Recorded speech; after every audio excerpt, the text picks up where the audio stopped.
ഒന്ന് മക്കബായർ അധ്യായം 5. ഇദുമയർക്കും അമ്മോന്യർക്കുമെതിരെ.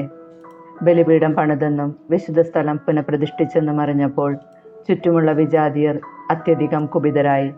തങ്ങളുടെ ഇടയിൽ വസിച്ചിരുന്ന യാക്കോബ് വംശജരെ നശിപ്പിക്കാൻ അവർ ഉറച്ചു.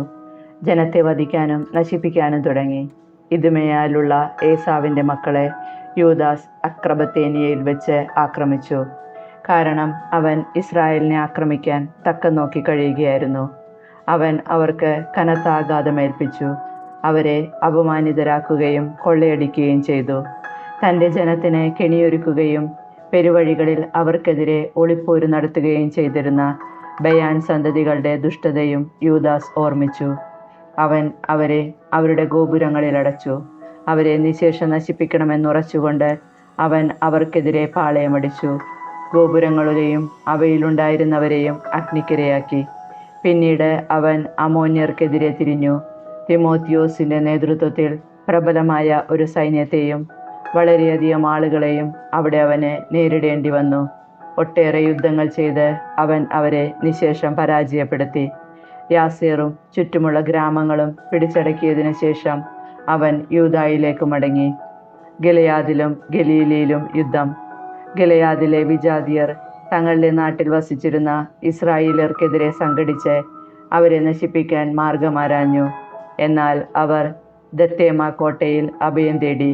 യൂദാസിനും സഹോദരന്മാർക്കും ഇപ്രകാരം ഒരു കത്തയച്ചു: ഞങ്ങളുടെ ചുറ്റുമുള്ള വിജാതിയർ ഞങ്ങളെ നശിപ്പിക്കാൻ ഒരുമിച്ച് കൂടിയിരിക്കുന്നു. ഞങ്ങൾ അഭയം പ്രാപിച്ചിരിക്കുന്ന കോട്ട പിടിച്ചടക്കാനുള്ള ശ്രമത്തിലാണവർ. തിമോത്തിയോസാണ് അവരുടെ നേതാവ്. വന്ന് ഞങ്ങളെ രക്ഷിക്കുക. ഞങ്ങളിൽ വളരെ പേർ ഇതിനകം മരിച്ചു കഴിഞ്ഞു. തോബ് ദേശത്തുണ്ടായിരുന്ന ഞങ്ങളുടെ സഹോദരർ എല്ലാവരും വധിക്കപ്പെട്ടു. ശത്രുക്കൾ അവരുടെ ഭാര്യമാരെയും കുട്ടികളെയും പിടിച്ചുകൊണ്ടുപോയി സ്വത്തുക്കൾ കൈവശപ്പെടുത്തുകയും 1000-ഓളം പേരെ കൊല്ലുകയും ചെയ്തു. ഈ കത്ത് വായിച്ചു കൊണ്ടിരിക്കുമ്പോൾ ഗലീലയിൽ നിന്ന് കീറിയ വസ്ത്രങ്ങളോടുകൂടിയ വേറെ ചില ദൂതന്മാർ വന്ന് സമാധാനമായൊരു സന്ദേശം അറിയിച്ചു. ഞങ്ങളെ സമൂലം നശിപ്പിക്കാൻ ടോളമായിസ്, ടൈർ, സീദോൻ, ഗലീലി എന്നിവിടങ്ങളിൽ നിന്ന് ആളുകൾ ഒന്നിച്ചണിനിരന്നിരിക്കുന്നു. യൂദാസും ജനങ്ങളും ഈ വാർത്തകൾ കേട്ടയുടനെ ദുരിതമനുഭവിക്കുകയും ശത്രുക്കളുടെ ആക്രമണത്തിനിരയാവുകയും ചെയ്യുന്ന സഹോദരർക്കു വേണ്ടി എന്തു ചെയ്യണമെന്ന് തീരുമാനിക്കാൻ വലിയൊരു സമ്മേളനം വിളിച്ചുകൂട്ടി. യൂദാസ് സഹോദരനായ ശിമയോനോട് പറഞ്ഞു: വേണ്ടത്ര ആളുകളെയും കൂട്ടി ഗലീലയിൽ ചെന്ന് സഹോദരരെ രക്ഷിക്കുക. ഞാനും സഹോദരൻ ജോനാഥനും ഗിലെയാദിലേക്ക് പോകാം.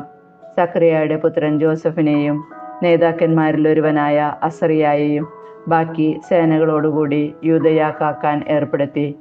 അവൻ അവരോട് ആജ്ഞാപിച്ചു: ഈ ജനങ്ങളുടെ മേൽനോട്ടം ഏറ്റെടുക്കുവേൻ. എന്നാൽ ഞങ്ങൾ മടങ്ങി വരുന്നതുവരെ വിജാതിയരോട് യുദ്ധത്തിലേർപ്പെടരുത്.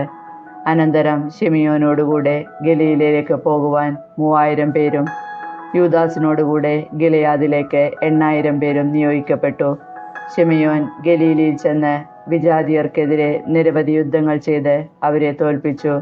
ടോളമായിസിൻ്റെ കവാടം വരെ അവൻ അവരെ പിന്തുടർന്നു. 3000-ഓളം പേരെ വധിച്ചു, അവരെ കൊള്ളയടിച്ചു. അതിനുശേഷം അവൻ ഗലീലയെയും അർബത്തായിലെയും യഹൂദരെ അവരുടെ ഭാര്യമാരോടും കുഞ്ഞുങ്ങളോടും വസ്തുവകകളോടും കൂടി ആഹ്ലാദപൂർവ്വം യൂദായിലേക്ക് കൊണ്ടുപോയി. യൂദാസ് മക്കബേയുസും സഹോദരൻ ജോനാഥനും ജോർദാൻ കടന്ന് മരുഭൂമിയിലൂടെ 3 ദിവസത്തെ യാത്ര പിന്നിട്ടു. അവിടെ നബത്തേയർ അവരെ സ്വാഗതം ചെയ്യുകയും ഗിലെയാദിലുള്ള സഹോദരർക്ക് സംഭവിച്ചവയെല്ലാം അറിയിക്കുകയും ചെയ്തു. അവരിൽ അനേകം പേരെ ബൊസ്ര, ബോസോർ, അലേമ, കാസ്ഫോ, മാക്കെദ്, കാർണയിം എന്നീ നഗരങ്ങളിൽ ബന്ധനസ്ഥനാക്കിയിരിക്കുകയാണ്. ഇവ സുശക്തങ്ങളായ പട്ടണങ്ങളാണ്. കുറേ പേരെ ഗിലെയാദിലെ മറ്റു നഗരങ്ങളിലും അടച്ചിട്ടിരിക്കുന്നു. നാളെ തന്നെ കോട്ടകൾ ആക്രമിക്കുന്നതിനും 1 ദിവസം കൊണ്ട് ആളുകളെ സമൂലം നശിപ്പിക്കുന്നതിനും ശത്രുക്കൾ ഒരുങ്ങുന്നു. യൂദാസും സൈന്യവും തിടുക്കത്തിൽ അവിടെ നിന്ന് തിരിച്ച് മരുഭൂമിയിലൂടെ യാത്ര ചെയ്ത് ബൊസ്രായിലെത്തി. അവർ നഗരം കീഴടക്കി. പുരുഷന്മാരെ എല്ലാവരെയും വാളിനിരയാക്കി. വസ്തുവകകൾ കൊള്ളയടിച്ചതിനു ശേഷം അവൻ നഗരം തീവച്ച് നശിപ്പിച്ചു. രാത്രിയായപ്പോൾ അവൻ അവിടെ നിന്ന് പുറപ്പെട്ട് ദത്തേമ കോട്ട വരെ എത്തി. പ്രഭാതത്തിൽ അസംഖ്യം ആളുകൾ കോട്ട പിടിച്ചടക്കാനും അതിലുള്ള യഹൂദരെ ആക്രമിക്കാനും കോവണികളും യന്ത്രമുട്ടികളുമായി മലയിൽ നിന്ന് ഇറങ്ങി വരുന്നത് കണ്ടു. യുദ്ധം തുടങ്ങിക്കഴിഞ്ഞെന്നും നഗരത്തിൻ്റെ വിലാപം വലിയ നിലവിളോടും കാഹളധ്വനികളോടും കൂടി സ്വർഗത്തിലേക്ക് ഉയരുന്നു എന്നും യൂദാസ് കണ്ടു. അവൻ തൻ്റെ അണികളോട് പറഞ്ഞു, നിങ്ങളുടെ സഹോദരർക്ക് വേണ്ടി ഇന്ന് പൊരുതുവിൻ. സൈന്യത്തെ 3 ഗണമായി തിരിച്ചു. അവൻ ശത്രുനിരയുടെ പിന്നിലെത്തി. അവൻ്റെ സൈന്യഗണങ്ങൾ കാഹളം മുഴക്കുകയും ഉച്ചത്തിൽ പ്രാർത്ഥിക്കുകയും ചെയ്തു. മക്കബെയൂസാണ് തങ്ങളെ നേരിടാൻ വരുന്നതെന്നറിഞ്ഞ് തിമോത്തിയോസിൻ്റെ സൈന്യം പിന്തിരിഞ്ഞോടി. യൂദാസ് അവർക്ക് കനത്ത ആഘാതമേൽപ്പിച്ചു. ഏകദേശം 8000 പേർ അന്ന് വധിക്കപ്പെട്ടു. പിന്നെ അവൻ അലേമായിലേക്ക് തിരിച്ചു. അതിനെ യുദ്ധത്തിൽ കീഴ്പ്പെടുത്തി അവിടെയുണ്ടായിരുന്ന എല്ലാ പുരുഷന്മാരെയും വധിച്ചു. പട്ടണം കൊള്ളയടിച്ചതിനു ശേഷം അത് തീവച്ച് നശിപ്പിക്കുകയും ചെയ്തു. തുടർന്ന് അവൻ കാസ്പോ, മാക്കദ്, ബോസേർ എന്നിവയും ഗിലെയാദിലെ മറ്റു നഗരങ്ങളും പിടിച്ചടക്കി. തിമോത്തിയോസ് മറ്റൊരു സൈന്യത്തെ ശേഖരിച്ച് നദിയുടെ മറുകരയിൽ റാഫോണിനെതിരെ പാളയമടിച്ചു. അവരുടെ നീക്കങ്ങൾ അറിയുന്നതിന് യൂദാസ് ചാരന്മാരെ അയച്ചു. അവർ മടങ്ങി വന്ന് പറഞ്ഞു, നമുക്ക് ചുറ്റുമുള്ള സകല വിജാതീയരും അവൻ്റെ പക്ഷത്തുണ്ട്. അത് വലിയൊരു സൈന്യമാണ്. സഹായത്തിന് അറബികളെ അവർ കൂലിക്കെടുത്തിട്ടുണ്ട്. നിന്നോട് യുദ്ധം ചെയ്യാൻ തയ്യാറായി അവർ നദിക്ക് അക്കരെ പാളയമടിച്ചിരിക്കുകയാണ്. ഇത് കേട്ട യൂദാസ് അവരെ നേരിടാൻ പുറപ്പെട്ടു. യൂദാസും സൈന്യവും നദിക്ക് സമീപമെത്തിയപ്പോൾ തിമോത്തിയോസ് തൻ്റെ സേനാധിപന്മാരോട് പറഞ്ഞു, അവൻ ആദ്യം നദി കടന്നു വരുന്നെങ്കിൽ നമുക്കവനെ ചെറുക്കുക സാധ്യമല്ല. അവൻ നമ്മെ തോൽപ്പിക്കുമെന്നത് തീർച്ച തന്നെ. മറിച്ച് ഭയം തോന്നി അവൻ അക്കരെ തന്നെ പാളയമടിച്ചാൽ നമുക്ക് നദി കടന്നു ചെന്ന് അവനെ തോൽപ്പിക്കാം. നദിയുടെ കരക്കെത്തിയപ്പോൾ യൂദാസ് ജനങ്ങളിലെ നിയമജ്ഞരെ അവിടെ കാവൽ നിർത്തി. അവൻ അവരോട് കൽപ്പിച്ചു, ആരെയും പാളയമടിക്കാൻ അനുവദിക്കരുത്. എല്ലാവരും യുദ്ധത്തിലേർപ്പെടട്ടെ. അവൻ ശത്രുക്കൾക്കെതിരെ ആദ്യം നദി കടന്നു. സൈന്യം അവനെ അനുഗമിച്ചു. വിജാതീയർ പരാജിതരായി ആയുധങ്ങൾ ഉപേക്ഷിച്ച് അവർ കാർനയിമിലെ ക്ഷേത്രത്തിൽ അഭയം തേടി. യൂദാസ് നഗരം പിടിച്ചടക്കി ക്ഷേത്രത്തെയും അതിലുള്ള എല്ലാവരോടും കൂടി അഗ്നിക്കിരയാക്കി. അങ്ങനെ കാർനയും കീഴടക്കി. യൂദാസിനോട് എതിർത്ത് നിൽക്കാൻ അവർക്ക് കഴിഞ്ഞില്ല. യൂദാദേശത്തേക്ക് പോകാൻ വലിപ്പച്ചെറുപ്പ ഭേദമന്യേ ഗിലെയാദിലെ സകല ഇസ്രായേൽക്കാരെയും അവരുടെ ഭാര്യമാരോടും കുഞ്ഞുങ്ങളോടും വസ്തുവകകളോടും കൂടി യൂദാസ് ഒരുമിച്ച് കൂട്ടി. വലിയൊരു സംഘമായിരുന്നു അത്. അവർ എഫ്രോണിലെത്തി.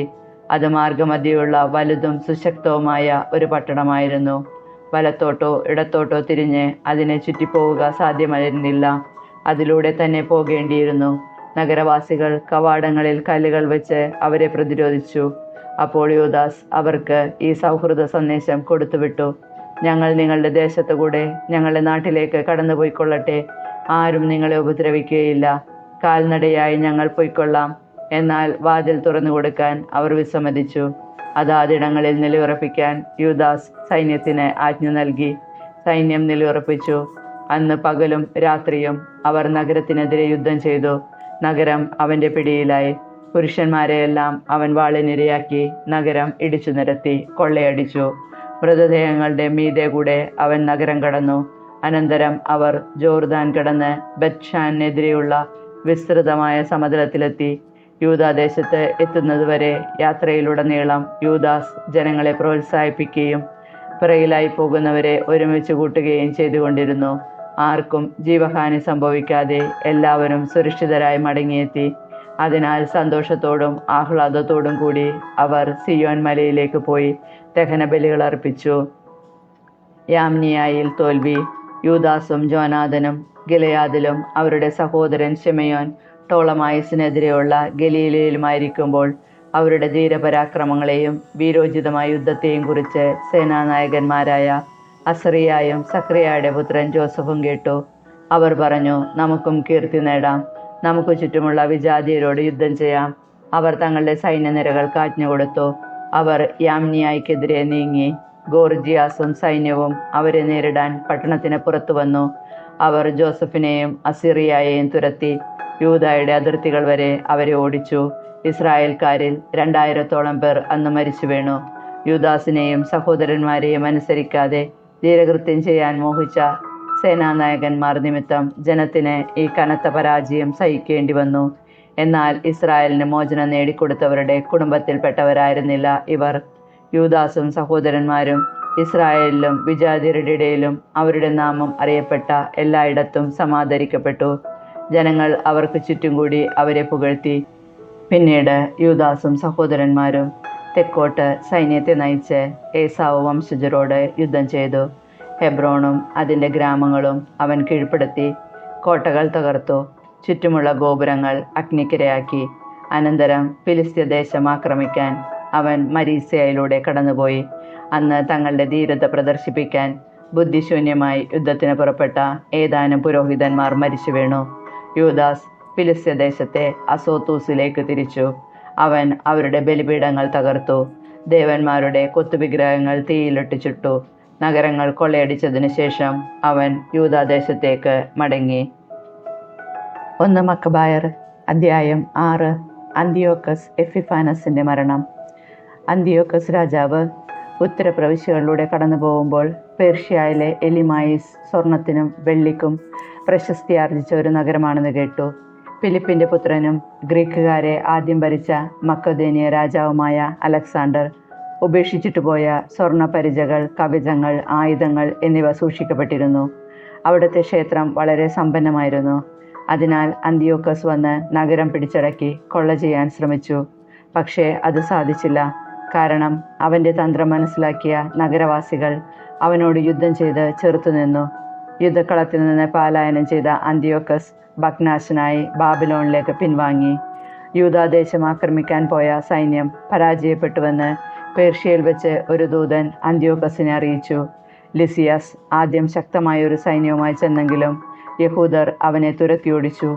തങ്ങൾ തോൽപ്പിച്ച സൈന്യങ്ങളിൽ നിന്ന് പിടിച്ചെടുത്ത ആയുധങ്ങൾ, വിഭവങ്ങൾ, കൊള്ളവസ്തുക്കൾ എന്നിവ കൊണ്ട് യഹൂദരുടെ ശക്തി വർദ്ധിച്ചിരിക്കുന്നു. ജെറുസലേമിലെ ബലിപീഠത്തിൽ അവൻ സ്ഥാപിച്ച മ്ലേച്ഛ വിഗ്രഹം അവർ തച്ചുടച്ചു. വിശുദ്ധ മന്ദിരത്തിന് ചുറ്റും മുൻപുണ്ടായിരുന്നത് പോലെ ഉയരമുള്ള മതിലുകൾ പണിയുകയും അവൻ്റെ നഗരമായ ബെത്സൂറിനെ കോട്ടകെട്ടി സുശക്തമാക്കുകയും ചെയ്തിരുന്നു. ഈ വാർത്ത കേട്ടപ്പോൾ രാജാവ് അത്ഭുതസ്തംഭനായി.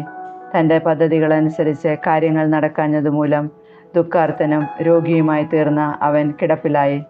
ആഴമേറിയ ദുഃഖത്തിന് അധീനനായി തീർന്ന അവൻ വളരെ നാൾ കിടക്കയിൽ തന്നെ കഴിഞ്ഞു. മരണമടുത്തുവെന്ന് അവൻ ഉറപ്പായി. അതിനാൽ സുഹൃത്തുക്കളെ അടുക്കൽ വിളിച്ചു പറഞ്ഞു, എനിക്ക് ഉറക്കമില്ലാതായിരിക്കുന്നു.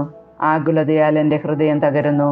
ഞാൻ എന്നോട് തന്നെ പറഞ്ഞു പോകുന്നു, പ്രതാപകാലത്ത് ദയാലുവും ജനസമ്മതനുമായിരുന്ന എനിക്ക് എത്ര വലിയ ദുരിതമാണ് വന്നു ഭവിച്ചിരിക്കുന്നത്. എത്ര ആഴമുള്ള കയത്തിൽ ഞാൻ വീണുപോയിരിക്കുന്നു. ജെറുസലേമിൽ ഞാൻ ചെയ്ത അകൃത്യങ്ങൾ ഞാൻ ഓർക്കുന്നു.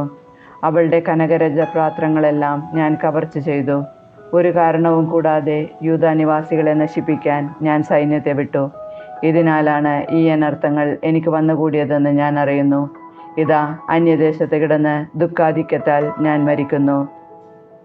അന്തിയോക്കസ് അഞ്ചാമൻ. അനന്തരം അവൻ സ്നേഹിതന്മാരിൽ ഒരുവനായ ഫിലിപ്പിനെ വിളിച്ച് അവനെ തൻ്റെ സാമ്രാജ്യത്തിൻ്റെ അധിപനായി നിയമിച്ചു. തൻ്റെ പുത്രനായ അന്തിയോക്കസിനെ കിരീടാവകാശിയായി വളർത്തിക്കൊണ്ടുവരണമെന്ന നിർദ്ദേശത്തോടുകൂടി അവൻ ഫിലിപ്പിന് തൻ്റെ കിരീടവും മേലങ്കിയും മുദ്രമോതിരവും നൽകി. അന്തിയോക്കസ് രാജാവ് 141 വർഷം അവിടെ വെച്ച് മരണമടഞ്ഞു. രാജാവ് മരിച്ചതറിഞ്ഞ ലിസിയാസ് രാജാവിൻ്റെ പുത്രനും താൻ ബാല്യം മുതലേ വളർത്തിക്കൊണ്ടുവന്നവനുമായ അന്തിയോക്കസിനെ രാജ്യഭാരമേൽപ്പിക്കുകയും അവന് യുപ്പാത്തോർ എന്ന പേര് നൽകുകയും ചെയ്തു. ലിസിയാസിൻ്റെ 2ാം ആക്രമണം. ഇക്കാലത്ത് കോട്ടയിലുണ്ടായിരുന്നവർ വിശുദ്ധ മന്ദിരത്തിനു ചുറ്റും ഇസ്രായേലിനെ വളഞ്ഞ് അവരെ ദ്രോഹിക്കാനും വിജാതിയരെ ശക്തിപ്പെടുത്താനും കിണഞ്ഞു പരിശ്രമിക്കുകയായിരുന്നു. അവരെ നശിപ്പിക്കാൻ യൂദാസ് നിശ്ചയിച്ചു. അതിനായി അവൻ ജനത്തെ വിളിച്ചുകൂട്ടി. 180 വർഷം അവർ ഒത്തൊരുമിച്ച് കോട്ട ആക്രമിച്ചു. ഉപരോധത്തിനായി യൂദാസ് ഗോപുരങ്ങളും യന്ത്രമുട്ടികളും സ്ഥാപിച്ചു. എന്നാൽ ശത്രുക്കളുടെ കാവൽ സേനയിൽ ചിലർ ആക്രമണത്തിൽ നിന്ന് രക്ഷപ്പെട്ടു. അധർമ്മികളായ കുറേ ഇസ്രായേലിയരും അവരോട് ചേർന്നു. അവർ രാജാവിൻ്റെ അടുക്കൽ ചെന്ന് പറഞ്ഞു, നീതി നടത്താനും ഞങ്ങളുടെ സഹോദരന്മാർക്ക് വേണ്ടി പ്രതികാരം ചെയ്യാനും അങ്ങ് എത്ര കാലം വൈകും? അങ്ങയുടെ പിതാവിനെ സേവിക്കാനും അവൻ്റെ കൽപ്പനകൾ പാലിക്കാനും ആജ്ഞകൾ അനുസരിക്കാനും ഞങ്ങൾ തയ്യാറായിരുന്നു. അതിൻ്റെ പേരിൽ ഞങ്ങളുടെ ആളുകൾ തന്നെ കോട്ട ആക്രമിക്കുകയും ഞങ്ങളുടെ ശത്രുക്കളാവുകയും ചെയ്തിരിക്കുന്നു. മാത്രമല്ല, ഞങ്ങളിൽ പിടികിട്ടിയവരെ അവർ വധിക്കുകയും ഞങ്ങളുടെ വസ്തുവകകൾ കൈയടക്കുകയും ചെയ്തു. ഞങ്ങളെ മാത്രമല്ല അയൽ രാജ്യങ്ങളെയും അവർ ആക്രമിച്ചിരിക്കുന്നു. ഇപ്പോൾ അവർ ജെറുസലേം കോട്ട പിടിച്ചടക്കാൻ അതിനെതിരെ പാളയമടിച്ചിരിക്കുകയാണ്. വിശുദ്ധ മന്ദിരവും ബത്സൂറും അവർ കോട്ട കെട്ടി സുരക്ഷിതമാക്കി കഴിഞ്ഞു. അങ്ങ് അവരെ ഉടനെ തടയുന്നില്ലെങ്കിൽ അവർ ഇനിയും മുന്നേറും. പിന്നീട് അവരെ നിയന്ത്രണത്തിലാക്കാൻ അങ്ങേക്ക് സാധിക്കാതെ വരും. ഇത് കേട്ട് രാജാവ് ക്രുദ്ധനായി. അവൻ സ്നേഹിതരെയും സൈന്യാധിപന്മാരെയും അധികാരികളെയും വിളിച്ചുകൂട്ടി. അന്യരാജ്യങ്ങളിലും ദ്വീപുകളിലും നിന്നുള്ള കൂലിപ്പട്ടാളവും അവനോട് ചേർന്നു. 1,00,000 ഭടന്മാരും 20,000 കുതിരപ്പടയാളികളും യുദ്ധപരിചയമുള്ള 32 ആനകളും അടങ്ങിയതായിരുന്നു അവൻ്റെ സൈന്യം.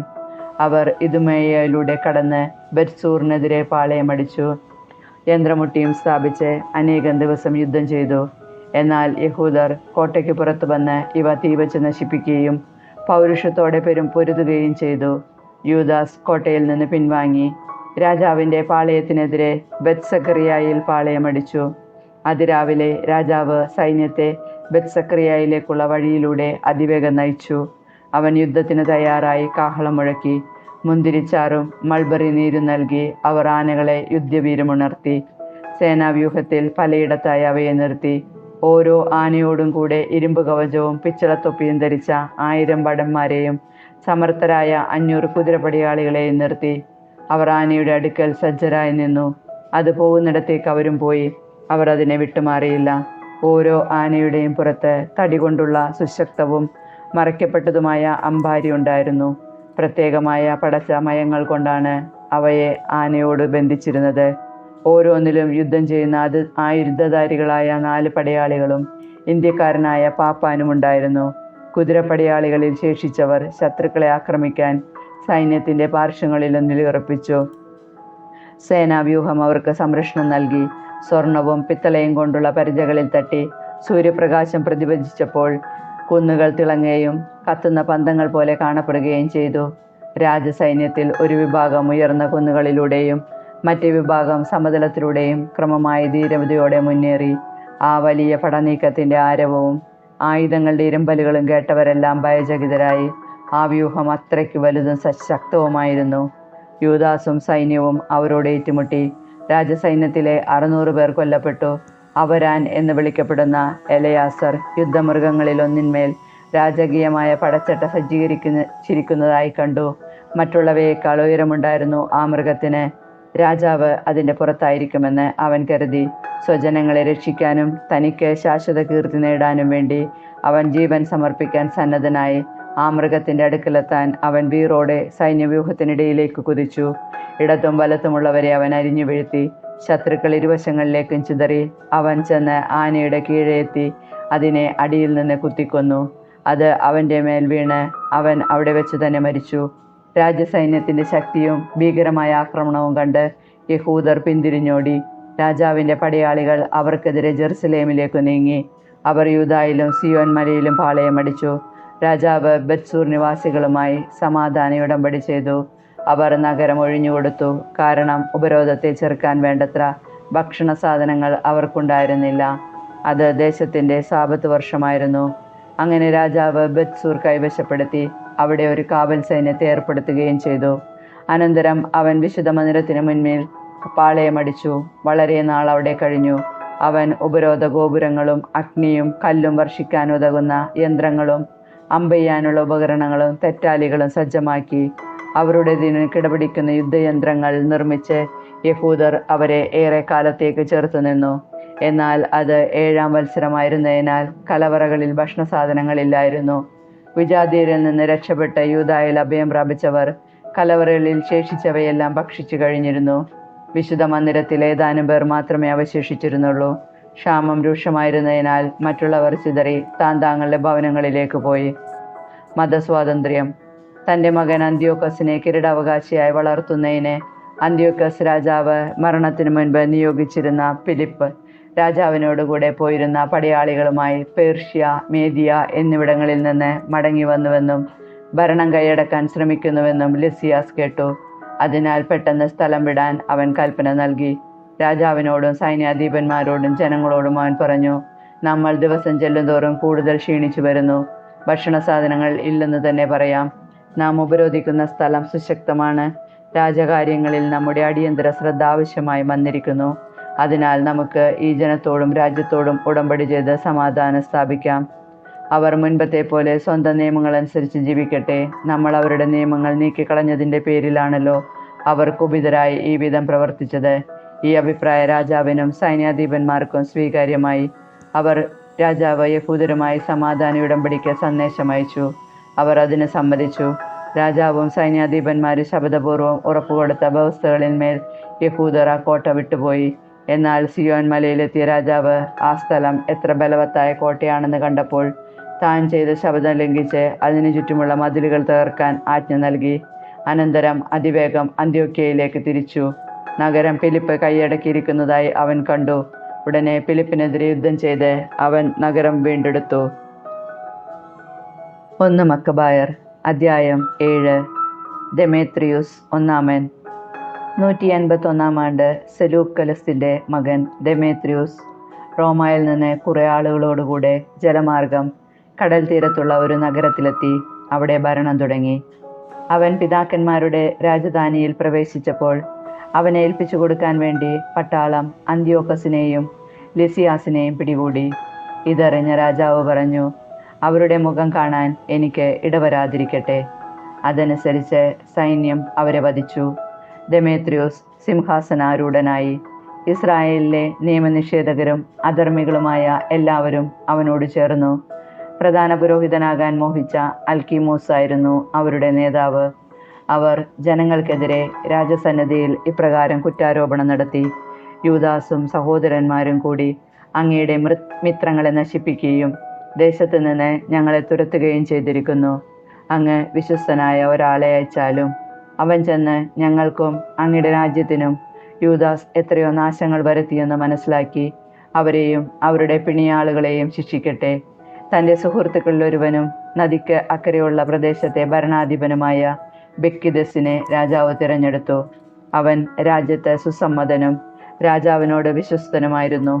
ഇസ്രായേലരോട് പ്രതികാരം ചെയ്യുന്നതിനുള്ള കൽപ്പനയുമായി രാജാവ് അവനെ അയച്ചു. അധർമ്മിയായ അൽക്കീമോസിനെ മഹാപുരോഹിതനായി നിയമിച്ച് അവനെയും കൂട്ടത്തിൽ വിട്ടു. അവർ വലിയൊരു സൈന്യവുമായി യൂദാ ദേശത്തെത്തി. യൂദാസിനോടും സഹോദരന്മാരോടും സഖ്യം ചെയ്യാമെന്ന വ്യാജ സന്ദേശവുമായി ബെക്കീദസ് ദൂതന്മാരെ അയച്ചു. എന്നാൽ അവരുടെ വാക്കുകൾക്ക് യൂദാസും കൂട്ടരും ഒരു വിലയും കൽപ്പിച്ചില്ല. കാരണം വലിയ ഒരു സൈന്യത്തോടു കൂടിയാണ് ബെക്കീദസ് വന്നിരിക്കുന്നതെന്ന് അവർ മനസ്സിലാക്കിയിരുന്നു. ന്യായമായ വ്യവസ്ഥകൾ അഭ്യർത്ഥിച്ചുകൊണ്ട് ഒരു സംഘം നിയമജ്ഞർ അൽക്കീമോസിൻ്റെയും ബെക്കീദസിൻ്റെയും അടുത്തു ചെന്നു. ഇസ്രായേലിൽ ഹസീദേയരാണ് സമാധാന അഭ്യർത്ഥനയുമായി ആദ്യം ചെന്നത്. അവർ പറഞ്ഞു, അഹ്റോൻ്റെ വംശപരമ്പരയിൽപ്പെട്ട ഒരു പുരോഹിതനാണല്ലോ സൈന്യവുമായി വന്നിരിക്കുന്നത്. അവൻ നമ്മെ ദ്രോഹിക്കുകയില്ല. അൽക്കീമോസ് സമാധാനപ്രിയനായി അവരോട് സംസാരിച്ചു. നിങ്ങളെയോ നിങ്ങളുടെ സ്നേഹിതന്മാരെയോ ഞങ്ങൾ ഒരിക്കലും ഉപദ്രവിക്കുകയില്ല എന്ന് അവൻ അവരോട് ശപഥം ചെയ്തു. അവർ അവനെ വിശ്വസിച്ചു. പക്ഷേ അവൻ ഒറ്റ ദിവസം കൊണ്ട് അവരിൽ 60 പേരെ പിടിച്ച് കൊന്നുകളഞ്ഞു. അങ്ങനെ വിശുദ്ധരുടെ ശരീരങ്ങൾ അവർ ജെറുസലേമിന് ചുറ്റും ചിതറിച്ചു. അവരുടെ രക്തം അവിടെയെല്ലാം ചൊരിഞ്ഞു. അവരെ സംസ്കരിക്കാൻ ആരുമുണ്ടായിരുന്നില്ല എന്ന് എഴുതപ്പെട്ടിരുന്ന വചനം അനുസരിച്ച് തന്നെ അവരെക്കുറിച്ചുള്ള ഭയവും സംഭ്രാന്തിയും ജനത്തിനിടയിൽ വ്യാപിച്ചു. അവർ പറഞ്ഞു, സത്യവും നീതിയുമില്ലാത്തവരാണ് ഇവർ. ശപഥം ചെയ്തുറപ്പിച്ച ഉടമ്പടി അവർ ലംഘിച്ചിരിക്കുന്നു. ഇതിനകം ബെക്കീദസ് ജെറുസലേമിൽ നിന്ന് ബെത്സൈത്തിൽ പോയി പാളയമടിച്ചു. തൻ്റെ പക്ഷം ചേർന്നവരിൽ വളരെ പേരെയും ജനങ്ങളിൽ ചിലരെയും അവൻ സൈന്യമയച്ച് പിടിച്ചു കൊന്ന് ഒരു വലിയ കുഴിയിലെറിഞ്ഞു. അവൻ രാജ്യം അൽക്കീമോസിനെ ഏൽപ്പിച്ചു. സഹായത്തിന് ഒരു സേനയെയും നിർത്തി. ബെക്കീദസ് രാജസന്നിധിയിലേക്ക് മടങ്ങി. അൽക്കീമോസ് പ്രധാന പുരോഹിതനാകാൻ കിണഞ്ഞു പരിശ്രമിച്ചു. ജനത്തെ അലട്ടിയിരുന്നവർ അവനോട് ചേർന്നു. യൂദാദേശം അവർ കീഴടക്കി.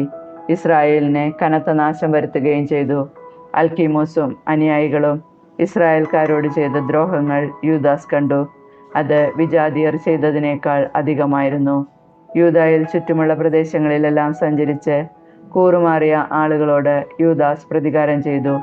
നഗരവാസികൾ നാട്ടിൻപുറത്തേക്ക് കടക്കാതെ പ്രതിരോധം ഏർപ്പെടുത്തി. യൂദാസും കൂട്ടരും ശക്തിയാർജിച്ചു വരികയാണെന്നും അവരെ എതിരിടാൻ തനിക്ക് സാധ്യമല്ലെന്നും അൽക്കീമോസ് മനസ്സിലാക്കി. അതിനാൽ അവൻ രാജാവിൻ്റെ അടുക്കലെത്തി അവർക്കെതിരെ ദുരാരോപണങ്ങൾ നടത്തി. നിക്കാനോർ യൂദായിൽ. തന്മൂലം രാജാവ് യഹൂദരെ നശിപ്പിക്കാനുള്ള കൽപ്പനയുമായി തൻ്റെ പ്രഗത്ഭ സൈന്യാധിപന്മാരിൽ ഒരുവനും ഇസ്രായേലിൻ്റെ ബദ്ധശത്രുവുമായ നിക്കാനോറിനെ അയച്ചു. നിക്കാനോർ ഒരു വലിയ സൈന്യവുമായി ജെറുസലേമിൽ ചെന്നു. അവൻ യൂദാസിനും സഹോദരന്മാർക്കും വഞ്ചനാപരമായ ഈ സമാധാന സന്ദേശം അയച്ചു: നമ്മൾ തമ്മിൽ യുദ്ധമുണ്ടാകാതിരിക്കട്ടെ. നിങ്ങളെ സൗഹാർദ്ദപൂർവ്വം സന്ദർശിക്കാൻ കുറച്ചുപേരുമായി ഞാൻ വരാം. അവർ യൂദാസിൻ്റെ അടുത്തെത്തി. അവർ പരസ്പരം സമാധാനാശംസകൾ നേർന്നു. എന്നാൽ വൈരി യൂദാസിനെ പിടികൂടാൻ ഒരുങ്ങിയിരുന്നു. ചതിക്കണമെന്ന ഉദ്ദേശത്തോടെയാണ് നിക്കാനോർ വന്നിരിക്കുന്നതെന്ന് യൂദാസ് ഗ്രഹിച്ചു. അവൻ ഭയപ്പെട്ട് നിക്കാനോറിനെ വീണ്ടും കാണാൻ വിസമ്മതിച്ചു. തൻ്റെ തന്ത്രം പുറത്തായെന്നറിഞ്ഞപ്പോൾ അവനുമായി ഏറ്റുമുട്ടുന്നതിന് നിക്കാനോർ കഫർ സലാമയിലേക്ക് പോയി. അവൻ്റെ സൈന്യത്തിലെ 500ഓളം പേർ നിലംപതിച്ചു. ശേഷിച്ചവർ നഗരത്തിലേക്ക് പലായനം ചെയ്തു. ഇത് കഴിഞ്ഞ് നിക്കാനോർ സിയോൻ മലയിലേക്ക് പോയി. ദേവാലയത്തിൽ നിന്ന് ചില പുരോഹിതന്മാരും ജനപ്രമാണികളും അവനെ സൗഹാർദ്ദപൂർവ്വം സ്വീകരിക്കാനും രാജാവിന് വേണ്ടി അർപ്പിക്കപ്പെട്ടുകൊണ്ടിരുന്ന ദഹനബലി കാണിക്കാനും വേണ്ടി പുറത്തേക്ക് വന്നു.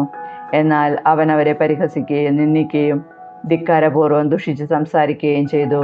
അവൻ രോഷാകുലനായി ശപഥം ചെയ്തു: ഇപ്രാവശ്യം യൂദാസും സൈന്യവും എൻ്റെ കയ്യിൽ ഏൽപ്പിക്കപ്പെടുന്നില്ലെങ്കിൽ ഞാൻ സുരക്ഷിതനായി മടങ്ങി വരുമ്പോൾ ഈ ആലയം അഗ്നിക്കിരയാക്കും. അനന്തരം അവൻ ക്രുദ്ധനായി ഇറങ്ങിപ്പോയി.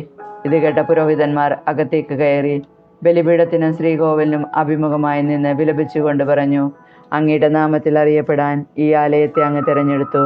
അങ്ങയുടെ ജനത്തിന് പ്രാർത്ഥിക്കാനും യാചിക്കാനുമുള്ള ആലയമായിട്ട് തന്നെ. ഇവനോടും ഇവൻ്റെ സൈന്യത്തോടും പ്രതികാരം ചെയ്യുക. അവരെല്ലാവരും വാളിനിരയാകട്ടെ. അവരുടെ ദൈവദൂഷണങ്ങൾ അങ്ങോർക്കുക. അവർ ഇനി നിമിഷനേരം ജീവിക്കാതിരിക്കട്ടെ. നിക്കാനോർ ജെറുസലേമിൽ നിന്ന് ബേത്ത് ഹൊറോണിലെത്തി പാളയമടിച്ചു. സിറിയൻ പട്ടാളം അവനോട് ചേർന്നു. യൂദാസ് 3000 സൈനികരോടുകൂടി അദാസായിലും പാളയമടിച്ചു. അവൻ പ്രാർത്ഥിച്ചു. ഒരിക്കൽ രാജദൂതന്മാർ ദൈവദൂഷണം പറഞ്ഞപ്പോൾ അവിടുത്തെ ദൂതൻ 185,000 അസീറിയക്കാരെ വധിച്ചല്ലോ. അതുപോലെ ഇന്ന് ഈ സൈന്യത്തെ ഞങ്ങളുടെ മുൻപിൽ വെച്ച് നശിപ്പിക്കുക. നിക്കാനോർ അവിടുത്തെ ആലയത്തിനെതിരായ ദൂഷണം പറഞ്ഞുവെന്ന് എല്ലാവരും അറിയട്ടെ. അവൻ്റെ ദുഷ്ടതയ്ക്കനുസൃതമായി അവനെ വധിക്കണമേ. ആദാർ മാസം 13-ാം ദിവസം ഇരു സൈന്യവും ഏറ്റുമുട്ടി. നിക്കാനോറിൻ്റെ സൈന്യം പരാജയപ്പെട്ടു. അവൻ തന്നെയാണ് ആദ്യം നിലംപതിച്ചത്. നിക്കാനോർ കൊല്ലപ്പെട്ടത് കണ്ടപ്പോൾ സൈന്യം ആയുധങ്ങൾ ഉപേക്ഷിച്ച് ഓടിപ്പോയി. അദാസയിൽ നിന്ന് ഗസാറ വരെ ഒരു ദിവസത്തെ ദൂരം യഹൂദർ അവരെ പിന്തുടർന്നു. അപ്പോഴും യുദ്ധകാഹളം മുഴക്കിക്കൊണ്ടിരുന്നു. ചുറ്റുമുള്ള ഗ്രാമങ്ങളിൽ നിന്ന് ജനങ്ങൾ പുറത്തു വന്ന് ഓടിപ്പോയ ശത്രുക്കളെ തടഞ്ഞ് അവരനുധാവനം ചെയ്തവരുടെ നേരെ തിരിച്ചോടിച്ചു. അങ്ങനെ അവരെല്ലാവരും വാളിനിരയായി. ഒരുവൻ പോലും ശേഷിച്ചില്ല. യഹൂദർ അവരെ കൊള്ളയടിച്ചു. നിക്കാനോറിൻ്റെ ശിരസും അവർ ധിക്കാരപൂർവ്വം നീട്ടിയ വലത്ത് കൈയും ഛേദിച്ച് ജെറുസലേമിന് തൊട്ട് വെളിയിൽ കൊണ്ടുവന്ന് പ്രദർശനത്തിന് വെച്ചു. ജനങ്ങൾ ആനന്ദതുല്യതരായി. ആ ദിവസം അവർ ആഹ്ലാദപൂർവ്വം കൊണ്ടാടി. ആണ്ടുതോറും ആദാർ മാസം 13-ാം ദിവസം ഇതിൻ്റെ ഓർമ്മദിനമായി ആഘോഷിക്കണമെന്ന് അവർ നിശ്ചയിച്ചു. അങ്ങനെ യൂദാദേശത്ത് കുറെ കാലത്തേക്ക് സ്വസ്ഥത കൈവന്നു. 1 മക്കബായർ അധ്യായം 8. റോമാക്കാരുമായി സഖ്യം. റോമാക്കാരുടെ കീർത്തിയെപ്പറ്റി യൂദാസ് കേട്ടു. അവർ പ്രബലരും തങ്ങളോട് സഖ്യം ചേർന്നവർക്ക് ഗുണകാംക്ഷികളും തങ്ങളെ സമീപിക്കുന്നവർക്ക് സൗഹൃദം നൽകുന്നവരുമാണ്. അവർ നടത്തിയ യുദ്ധങ്ങളെക്കുറിച്ചും ഗലാത്യർക്കിടയിൽ ചെയ്ത വീരകൃത്യങ്ങളെക്കുറിച്ചും ഗലാത്യരെ പരാജിതരാക്കി കപ്പമീടാക്കിയതിനെക്കുറിച്ചും ആളുകൾ അവനോട് പറഞ്ഞു. സ്പെയിൻ ദേശത്തെ വെള്ളിയും സ്വർണ്ണഖനികളും കൈവശപ്പെടുത്താൻ അവർ അവിടെ എന്തു ചെയ്തെന്ന് സ്ഥലം വിദൂരത്തായിരുന്നിട്ടും തങ്ങളുടെ ക്ഷമാപൂർവമായ ആസൂത്രണങ്ങൾ വഴി അവർ ആ പ്രദേശം മുഴുവൻ എങ്ങനെ കീഴ്പ്പെടുത്തിയെന്നും അവൻ അറിഞ്ഞു. ഭൂമിയുടെ അതിർത്തികളിൽ നിന്ന് തങ്ങൾക്കെതിരെ വന്ന രാജാക്കന്മാരെ കീഴടക്കുകയും വമ്പിച്ച നാശങ്ങൾ വരുത്തുകയും ചെയ്തുവെന്നും ശേഷിച്ചവർ ആണ്ടുതോറും അവർക്ക് കപ്പം കൊടുത്തിരുന്നുവെന്നും അവൻ കേട്ടു. ഫിലിപ്പിനെയും മൊക്കദോനിയരുടെ രാജാവായിരുന്ന പെർസെയൂസിനെയും തങ്ങളെ എതിർത്ത മറ്റുള്ളവരെയും അവർ യുദ്ധം ചെയ്ത് പരാജിതരാക്കി. 120 ആനകളും കുതിരകൾ, രഥങ്ങൾ, വമ്പിച്ച ഒരു കാലാൾപ്പട എന്നിവയുമായി തങ്ങളെ ആക്രമിക്കാൻ വന്ന ഏഷ്യ രാജാവ് മഹാനായ അന്തിയോക്കസിനെയും അവർ നിശേഷം തോൽപ്പിച്ചു. അവനെ അവർ ജീവനോടെ പിടിച്ചു. അവനും അവന് ശേഷം വരുന്ന ഭരണാധിപന്മാരും കപ്പമായി വലിയ തുകയും ആൾജാമ്യവും നൽകണമെന്നും അവരുടെ പ്രവിശ്യകളിൽ മേൽത്തരമായ ഇന്ത്യ, മേദിയ, ലിദിയ എന്നീ രാജ്യങ്ങൾ വിട്ടുകൊടുക്കണമെന്നും റോമാക്കാർ ആവശ്യപ്പെട്ടു. ഈ ദേശങ്ങൾ അവർ യൂമനസ് രാജാവിന് കൈമാറി. ഗ്രീക്കുകാർ അവരെ നശിപ്പിക്കാൻ ആലോചിച്ചിരുന്നു. എന്നാൽ അതറിഞ്ഞ് അവർ ഒരു സൈന്യാധിപനെ അയച്ച് ഗ്രീക്കുകാരെ ആക്രമിച്ചു. ഗ്രീക്കുകാരിൽ വളരെ പേർ മുറിവേറ്റു വീണു.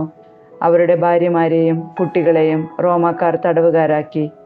അവരെ കൊള്ളയടിക്കുകയും ദേശം അധീനമാക്കുകയും കോട്ടകൾ തകർക്കുകയും ചെയ്തു. ഇന്നോളം അവരെ അടിമകളാക്കി വച്ചിരിക്കുന്നു. തങ്ങളെ എതിർത്ത എല്ലാ രാജ്യങ്ങളും ദ്വീപുകളും നശിപ്പിച്ച് അടിമത്തത്തിലാഴ്ത്തി. എന്നാൽ സുഹൃത്തുക്കളോടും ആശ്രിതരോടും അവർ മൈത്രി പുലർത്തിപ്പോന്നു. വിദൂരസ്ഥരും സമീപസ്ഥരുമായ രാജാക്കന്മാരെ അവർ കീഴ്പ്പെടുത്തി. അവരുടെ പ്രതാപത്തെക്കുറിച്ച് കേട്ടവരെല്ലാം അവരെ ഭയന്നിരുന്നു. തങ്ങൾ ഇച്ഛിക്കുന്നവരെ അവർ തുണച്ച് രാജാക്കന്മാരാക്കുന്നു. യഥേഷ്ടം നാടുവാഴികളെ സ്ഥാനഭ്രഷ്ടരാക്കുന്നു. അങ്ങനെ അവരുടെ ഔന്നത്യം പ്രകീർത്തിക്കപ്പെടുന്നു. എന്നിരിക്കലും അവരിലൊരുവനും പ്രതാപം കാണിക്കാൻ കിരീടം ധരിക്കുകയോ ചെങ്കുപ്പായം അണിയുകയോ ചെയ്തിരുന്നില്ല. അവർ തങ്ങൾക്കായി ഒരു ആലോചനാ സംഘത്തിന് രൂപം കൊടുത്തു. ജനങ്ങൾക്ക് മെച്ചപ്പെട്ട ഭരണം നൽകാൻ 320 പ്രമാണികൾ ദിനംപ്രതി മുടക്കമില്ലാതെ കാര്യവിചാരണ നടത്തുന്നു.